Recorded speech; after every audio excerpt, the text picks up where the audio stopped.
Hi guys, this is Ershad from 91 Mobiles. Before we start off with the review, let's take a small trip down memory lane. Motorola launched the first generation Moto E back in 2014. You know what happened back then? The phone was so much in demand that it actually caused Flipkart servers to crash. Now it is 2016 and a lot has changed since then. Flipkart servers have become more robust. Motorola is now owned by Lenovo. But most importantly, Chinese brands like Huawei, Xiaomi and Coolpad have taken center stage in the budget segment. Having said that, Motorola does know a thing or two about making smartphones. That is precisely why, when the Moto E3 Power came to us for review, we were pretty stoked. The Moto E3 Power is a slightly amped up variant of the Moto E3 vanilla version. It has a 3500 mAh battery, which is definitely bigger, and at the same time it has 16GB of storage compared to 8GB on the vanilla variant. How does this compare with its competition? We find out in our review.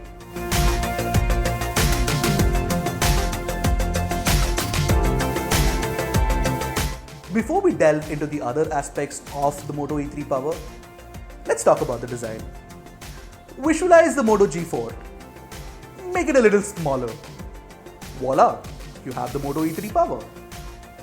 Now bear in mind that Motorola has decided to keep the design language intact. It might not necessarily be a bad thing, primarily because you get a removable rear cover and a removable battery. Also, some folks might appreciate the fact that you get separate slots for two micro SIM cards and a micro SD card. The port placements are standard on the phone, and the volume rocker and power button offered good tactile feedback as well. During my time with the E3 Power, I noticed one minor anomaly, is that the LED notification light bleeds into the display, which is clearly visible in the dark. Moving on, let's talk about the display of the Moto E3 Power. It offers a 5-inch HD display which translates to a pixel density of 294 ppi, which is good enough for most images and text. However, I did notice that the color tone was a little warmer than I would have ideally liked. Also, the maximum brightness is not really that high, which means that it affects the sunlight legibility of the screen. As is the case with most Motorola phones, the E3 Power also uses a near-stock version of Android Marshmallow.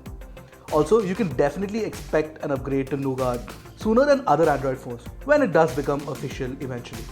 There's not much to talk about the operating system. You get Google Now, you get Now on Tap, and a host of other cool Android features present in Marshmallow. The software embellishments that you get with other Motorola phones like Moto Voice and Moto Actions are missing in this phone. I particularly miss chopping twice to start the flash. You do get a radio app and an app drawer though. The performance of any phone is dependent on the system on chip that is present inside the phone. The Motorola E3 Power actually has a MediaTek 6735 quad-core SoC with a Mali 720 GPU. This is for the very first time that Motorola has actually used a MediaTek chipset inside one of its phones.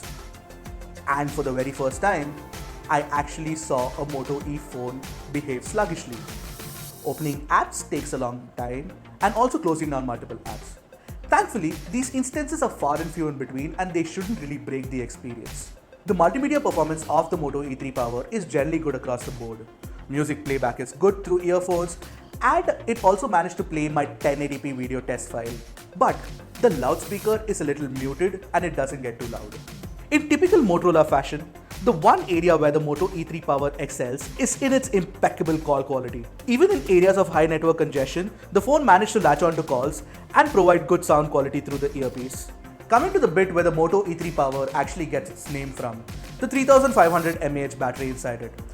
On heavy usage, which is definitely for a user like me, it lasted at least a day. Compared to that, the Redmi 3S Prime, which it competes with, actually lasts a little longer. We also run our standard benchmark tests. The Moto E3 Power lasted 13 hours in our benchmark test, whereas the Redmi 3S Prime lasted 14 hours. Motorola also claims that there is a rapid charging on the Moto E3 Power, but we noticed that it still takes 2 hours 20 minutes to charge, which definitely doesn't make it rapid by any stretch.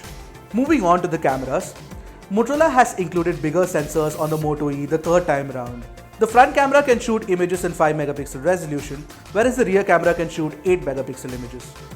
Before we jump into the quality, let's take a look at the app. The camera app has a clean and neat interface. The HDR toggle is now easily accessible and there is a different panorama mode as well. A few effects have also been added to appease the Instagram crowd. The front camera also gets a beauty mode, a feature found in most Chinese phones. Basically, you won't need a Fair and Lovely anymore. I noticed that the 5 megapixel front camera is a comparatively better performer than the rear camera. Selfie lovers will be happy with the details captured by the front camera in daylight. The 8 megapixel rear camera can take some good images with decent sharpness in daylight, but I still noticed some noise or grain when zoomed in. However, the colors are generally accurate and the color temperature is good too. In that sense, our test images looked almost similar to what we achieved on the Moto G4 Plus, which had a great camera regardless. Thanks to the fairly slow focusing speeds on the E3 Power's rear camera, we ended up with a ton of blurry shots as well. Both the cameras are below average performance in low light. Don't bother using these cameras if you have less than ideal light to begin with. Note that the Moto E3 can capture only HD quality video and they look okay at best. Well, what do I think about the Moto E3 Power finally?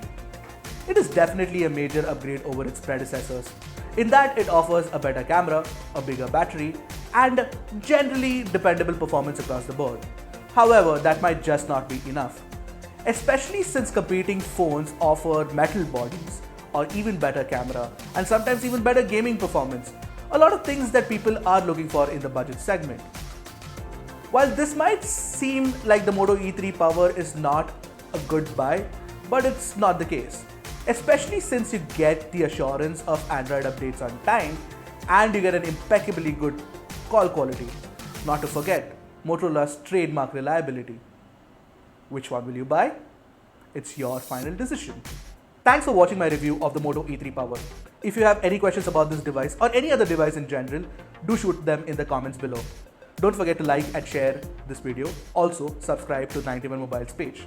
Until then, this is Ershad signing off. Adios amigos.